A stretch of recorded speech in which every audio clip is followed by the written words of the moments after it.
2018 is all but behind us, and along with it, another year of discovering. Tonight, we'll take a look back at some of the people, places, and friendly faces of 2018. The secret streams that flow beneath the cliffs of colored stone. Forest thick and healthy with birch and pine and oak. Surrounded by the greatest lakes this world has ever known. The black bear's awesome presence as he roams the hills and fields. Call of the timber wolf, the loon's lonesome trill. The eagle soaring high above, the trout lies deep and still. These are what I treasure, the only way I measure feelings that I have for this fine land. There is so much to discover when you're a long-time lover of northern Michigan.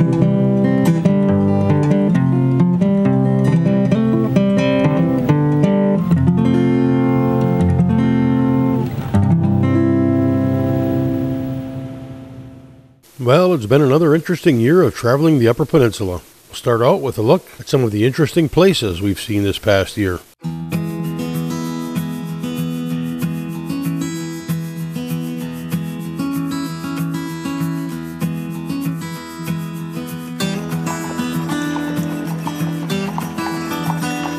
For me, summer wouldn't be complete without a trip to Mackinac Island.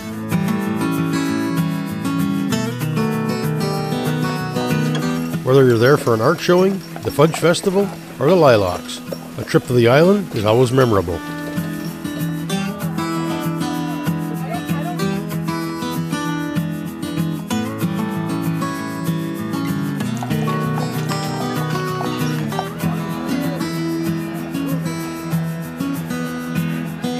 Not far away is another unique island, Drummond Island. Drummond is one of the largest islands in the Great Lakes. We were there for a bit of off-roading, which included a stop at the Fossil Ledges. The Fossil Ledges are located on the south shore of Drummond Island. The ledges are made up of the fossilized remains of a saltwater coral bed, a unique place formed by nature that not many people know about or get to visit.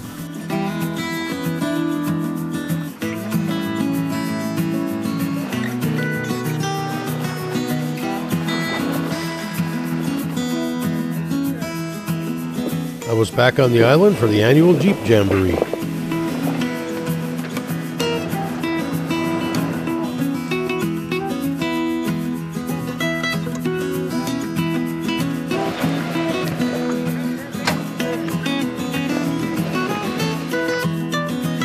You might remember a camping trip with the Covenant Point Bible Camp group to the Tequaman State Park,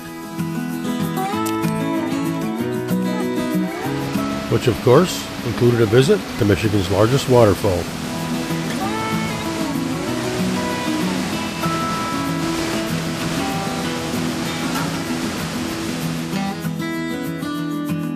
I'm not sure if I can go a year without a trip to one of my favorite places in the UP, the Porcupine Mountains.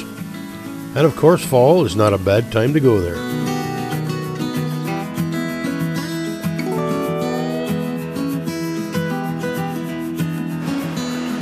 Porcupine Mountains Wilderness State Park is home to over 90 waterfalls.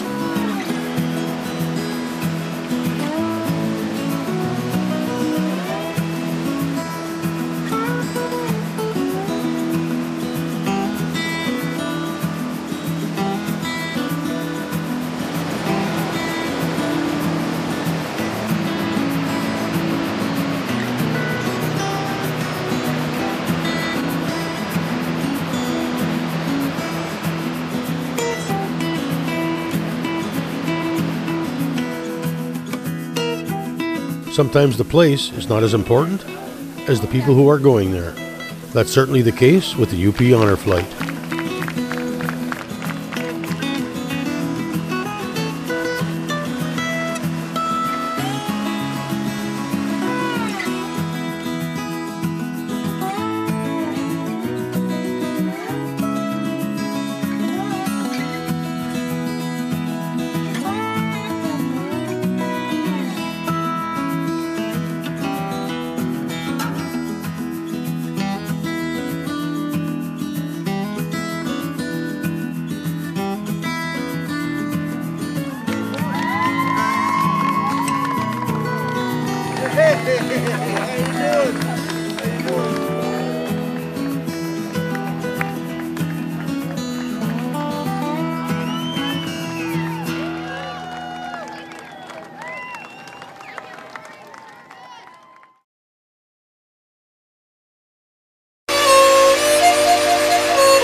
The past year of fishing started out with something a bit different. Can't say that I've ever fished for burbot before. Oh, burbot. Not too big, smaller one. That'll be dinner tomorrow. Kind of look like an eel. All they do is eat on the bottom. Slimy. They're not fun to clean, but they do taste good. Full moon burbot bite tonight. A small one. This is they're hard to even get a hold of. They're so slimy. A little baby burbot. There we go. Oh, smaller one. They're not fun to clean. They're a mess. They're slimy, but they're good eating. Oh yeah. There we go. Oh yeah. Biggest one of the night. Oh, tail first. Could have done better. Could have done worse. But we got some nice fish.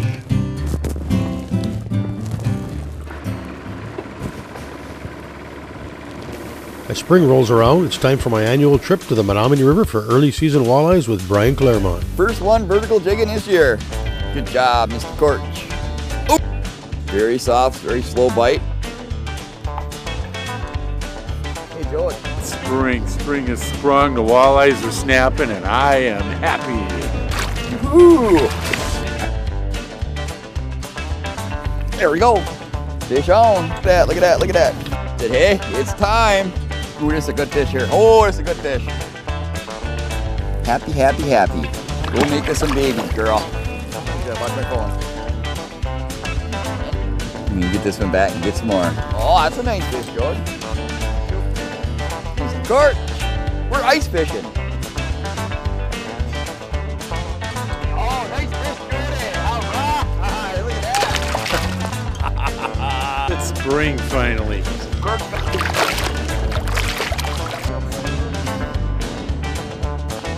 Like, too much fun. I think that's like number 10.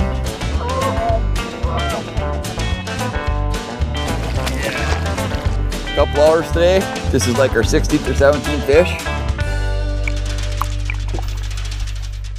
I also had the opportunity to spend some time in the Keweenaw with Larry Smith and pro angler Mark Martin. There, I got him. There he is. On a snap wrap. There. You need the net, Larry? Here. Trouble. There we go. Get this net.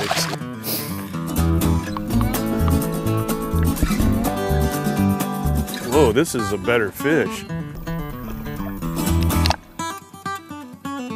Oh, beautiful fish. Look at that. Nice, beautiful lake trout.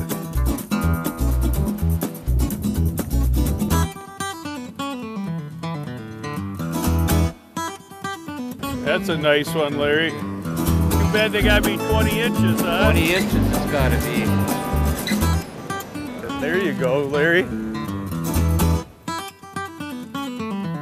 A trip to the Rock is certainly one of the most unique ways to spend a day on Lake Superior.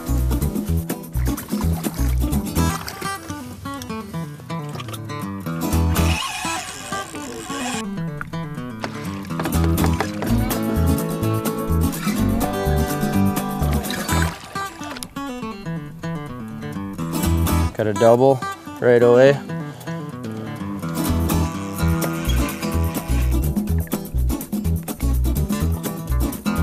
Surprise. Double.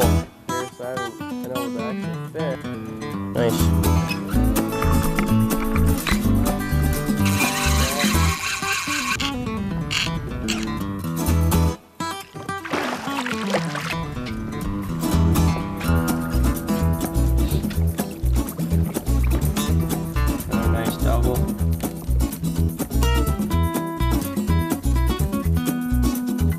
We finished up the season with walleyes on Lake Michigan. I guess that was overdue for the Green Bay. Yeah, there we go. Well, it's just getting to be dark. It looks like they're gonna finally feed here a little bit. Comes the board.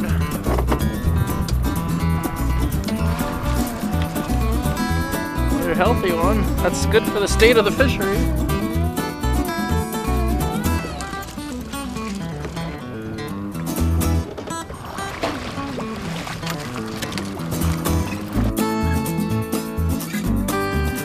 No.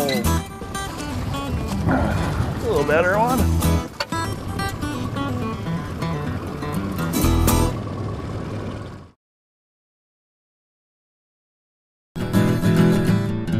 In the hunting category, I got to try something a bit different this past year. A trip to the eastern UP for sharp-tailed grouse.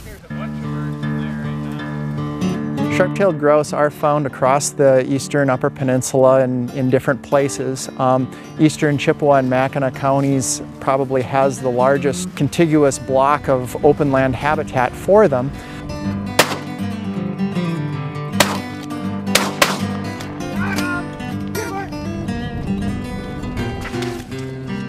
First UP sharptail. What was there, about 6 birds went up just as we got out of the truck. You get a big male, it'll have a yellow comb above the eye. This one doesn't have one, but it's a nice mature bird, so I suspect that this is a hen. Pectinations for walking on the snow, feathered feet.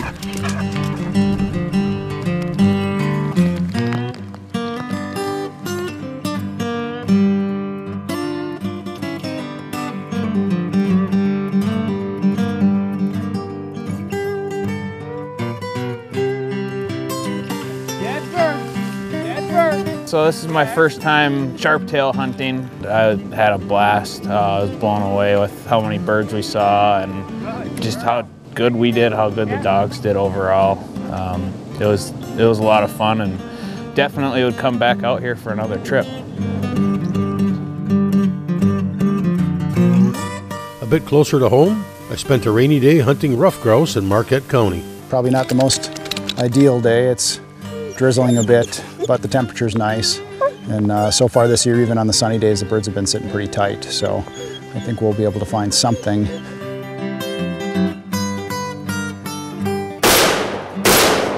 Got him. Fetch! Art! There you go! Good boy! Here. Here. Easy. Really a nice bird, probably this year's. Well, it only took a few days of going out to get one bird. Good boy, Art.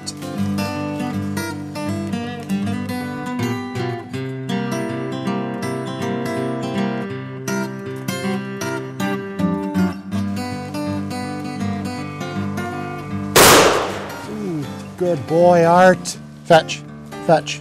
Good boy. Art, here.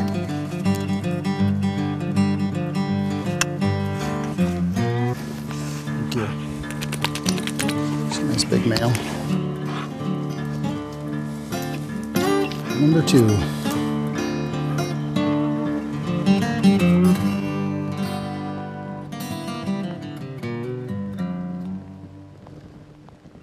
I switched from grouse to waterfowl. This past year included enough rain to be able to hunt waterfowl in the fields. I tagged along with a group of Menominee County hunters for a last-minute duck hunt. The ducks didn't exactly cooperate, but it was still a nice fall morning in the outdoors.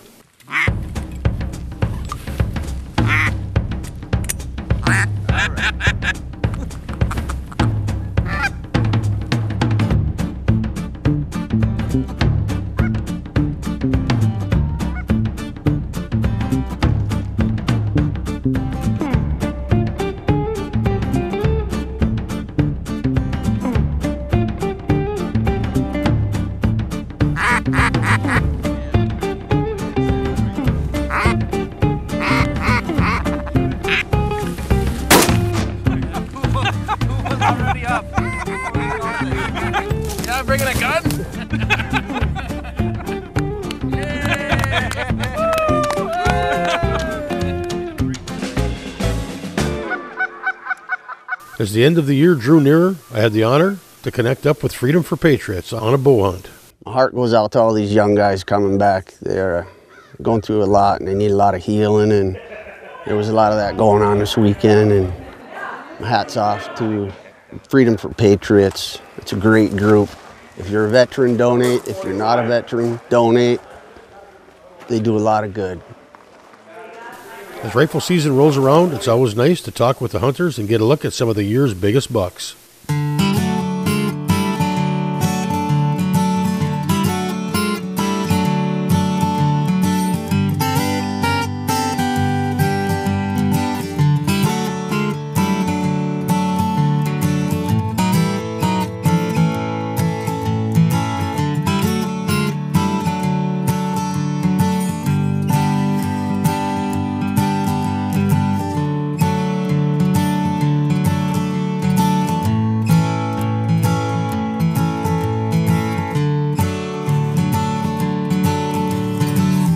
And what better way to finish off the season than a trip to camp? Yeah, we got and met Buck. He got into contact somehow with my dad. He wanted to do a story about my dad and Louie, who were the longest members of the deer camp. Of course, Dad and Louie were famous at telling stories. Oh, the big one got up, but he was so thick, but we fired anyway. You know, we were hitting right, but they won't go through. Now the tricky part. And then, you know, you went, oh, you can't see the holes, you know. Ba-doom, boy. But he said, Johnny said, boy, your shots are perfect, but couldn't go through. Yeah. I wish it never ended. Deer hunting comes slow, and when the season starts, it seems like it lasts 10 seconds and it's over.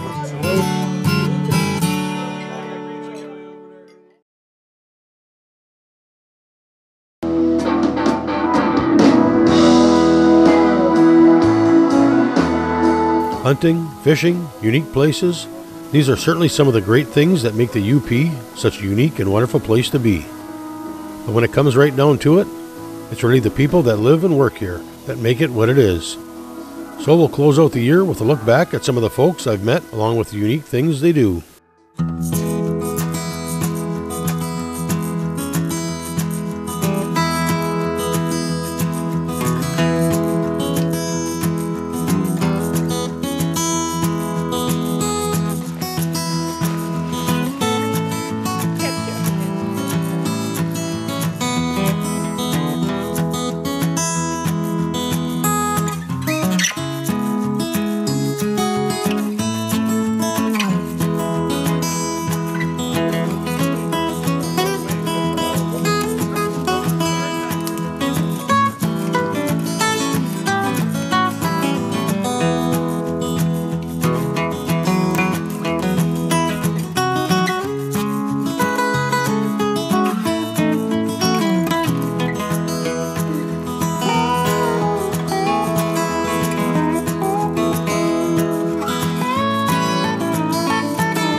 Predators of the ocean back then. They're called cephalopods.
Well, that's it for this week. Thanks for watching, and I hope to see you next week right here on Upper Michigan's very own Discovering.